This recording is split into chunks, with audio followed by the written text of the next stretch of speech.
Scene में शमशेर पहुंच जाता है तो दाराभाई इसको रोकता है। तो शमशेर कहता है कि भाई सब क्या हो गया है, भाई कैसे हो गया ये। तो दाराभाई कहता है कि तुम यहाँ नहीं आना चाहिए था, बाबा साहब ने सख्ती से मना किया है कि अंदर ही न आए, और अंदर इतने सारे लोग बैठे हैं, कोई तमाशा न बनाओ, यहाँ से चली जाओ। तो शमशेर कहता है कि भाई मैं सब एक बार देखूंगा फिर मैं चला जाऊंगा, मुझे यहाँ से कुछ भी नहीं चाहिए। तो दाराभाई इसको रोकते हुए कहता है कि नहीं हो सकेगा, अंदर ही है, बाबा साहब अंदर है, कभी नहीं मिलने देंगे तुम्हें, वो तुम्हें मौत के जिम्मेदार ठहराते हैं। तो शमशेर कहता है कि मैं जिम्मेदार नहीं हूँ इनका मौत का, और फिर कहता है कि मैं देखता हूँ कि मुझे मेरे माँ से कौन रोकता है मिलने से, और चला जाता है। पीछे से दाराभाई आवाजें भी देते हैं मगर शमशेर अंदर चला जाता है। जब शमशेर अंदर आता है और अपनी माँ की लाश को देखता है और इसके पास दौड़ कर जाने लगता है तो नजर सीधा बाबा साहब पर जाती है जो सीढ़ी से नीचे आ रहा है। तो शमशेर रुक जाता है और बाबा साहब सीधा शमशेर के पास आता है और कुछ 6-7 सेकंड तक खामोश रहते हैं दोनों।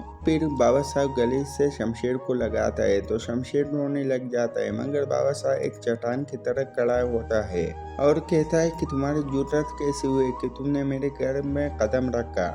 शमशेर एकदम हैरान हो जाता है। तो शमशेर कहता है कि मैं माँ को देखने के बगैर नहीं जाऊंगा। तो बाबा साहब कहता है कि मर गई तुम्हारे माँ, मर गई तुम हमारे लिए। दादा की बीवी और उसकी बहन भी इसको देखती है। तो शमशेर कहता है कि बाबा साहब सिर्फ एक बार माँ को देखना चाहता हूँ फिर चला जाऊंगा। तो बाबा साहब कहता है कि दुनिया के सामने मैं कोई तमाशा नहीं दिखाना चाहता हूँ, तुम्हारी तो कोई इज्जत नहीं है इस घर को छोड़ने के बाद, लेकिन मेरा नाम है, मेरा खानदान है, मेरा वकार है, मेरा इज्जत है। तुम जाओ उस लड़की के पास जिसके वजह से तुमने अपनी माँ को छोड़ा था, मुझे छोड़ा था और इस घर को छोड़ा था, यही तुम्हारे लिए बेहतर हो सकता है। अब तो ये सुनकर दाराभाई शमशेर दोनों खफा हो जाते हैं मगर कुछ कर भी नहीं सकते हैं। फिर बाबा साहब शमशेर को गली से जुदा करता है तो शमशेर मिन्नतें करते हैं, हाथ जोड़ता है, मगर बाबा साहब दस से मस नहीं होता है। और बाबा साहब दारा को कहता है कि इसको संभालो वरना मेरा सबर का पैमाना खत्म हो जाएगा, मगर फिर भी शमशेर मिन्नतें करता है। फिर दाराभाई शमशेर को बाहर ले जाता है और इस टाइम दारा की ससुर की एंट्री हो जाती है और नवाब साहब को गले लगाकर अफसोस का इजहार करता है। तो नवाब साहब कहता है बस मेरा रब को यही मंजूर था। तो दूसरी तरफ महक बहुत परेशान होती है और शमशेर को फोन बार बार लगाती है मगर शमशेर फोन नहीं उठाता है। तो महक की माँ आती है और कहती है कि बेटा रुखसती के टाइम हो रहा है, चलो। महक उसके साथ चली जाती है। तो इधर महक की बहन की रुखसती हो रही होती है तो बाप बहुत खुश होता है, इससे ज्यादा चाचा बहुत खुश होता है। तो निदा की शौहर कहता है कि आप बेफिक्र हो जाए, निदा अभी मेरी जिम्मेदारी है। फिर सब लोग निदा से मिलते हैं और गले लगाते हैं और रुखसती करते हैं। तो महक के पापा अपनी बेगम के पास आता है और बैठता है। तो महक की माँ कहती है कि सब कुछ अच्छे से हो गया ना, माशाल्लाह। तो बाबा कहता है कि अल्हम्दुलिल्लाह सब कुछ अच्छे से हो गया, और फिर कहता है कि महक चली गई। तो माँ कहती है नहीं, महक यही कही होगी,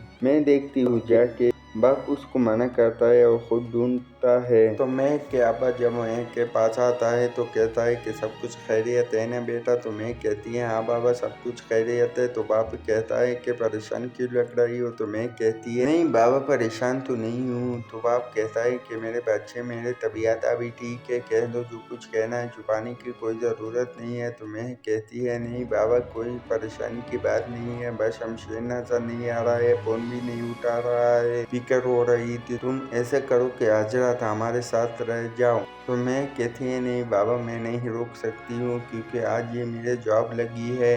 तो अब्बा ये बात सुनकर बहुत खुश हो जाता है और कहता है कि तुम्हारी जॉब लगी है और तुमने बताया भी नहीं। तो मैं कहती है बाबा सब कुछ इतना जल्दी हो गया और निदा की निकाह भी था तो बताने का मौका ही नहीं मिला। तो बाप कहता है ओके कोई बात नहीं, आ जाओ मैं तुम्हें छोड़ दूंगा। तो मैं कहती है नहीं बाबा मैं खुद ही चली जाऊंगी। तो बाप कहता है बेटा अभी मैं ठीक हूँ, मैं ड्रॉप कर लेता हूँ तुम्हें।